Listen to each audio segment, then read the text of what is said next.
Donc pour nous, ça répondait en fait à une espèce de génération spontanée de manuscrits à laquelle on a souhaité s'intéresser de deux façons. Un, de retrouver un rôle dans la chaîne qui est celui de la modération, donc le rôle de l'éditeur qui est de choisir. Bon. Et on a décidé que ce rôle, on allait en partie le partager avec les lecteurs eux-mêmes. C'est-à-dire qu'on a un modèle à deux étages. Ce qui est premier, c'est que on recrute des lecteurs spontanés qui vont être un premier filtre de la lecture de ces manuscrits spontanés, donc par le processus du concours Nos lecteurs ont du talent, ce qui permet d'arriver à ce qu'il y ait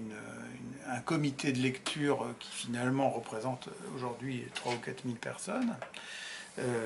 et que ce comité de lecture de 3 à 4 000 personnes, il arrive à faire une sélection, une présélection,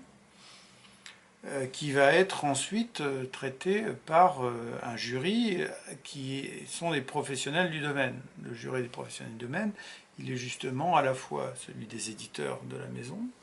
et celui des libraires de nos partenariats ou des responsables thématiques de nos partenaires. C'est chaque fois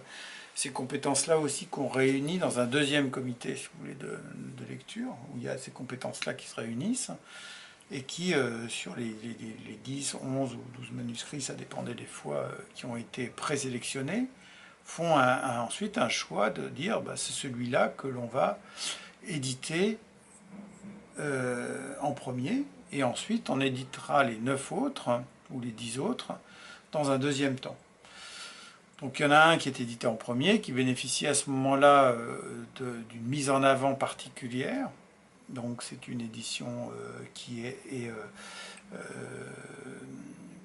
spécifique, puisque vous êtes seul livre publié pendant une période. Vous avez une forme d'inédit qui vous est consacrée, ou d'effort très particulier autour de votre œuvre, alors que vous étiez un auteur totalement inconnu dans l'étape précédente, puis vous avez passé le barrage des 3000 lecteurs, et puis vous avez passé le barrage du comité, et vous êtes l'élu du moment. Donc à la fois cet élu, pour nous, il doit être exemplaire sur le plan d'incarner justement ce type de nouvelle génération d'auteurs, et ensuite, il faut un cadre juridique pour l'éditer, donc c'est une maison d'édition, et le cadre juridique pour l'éditer, c'est Chemin Vert Édition.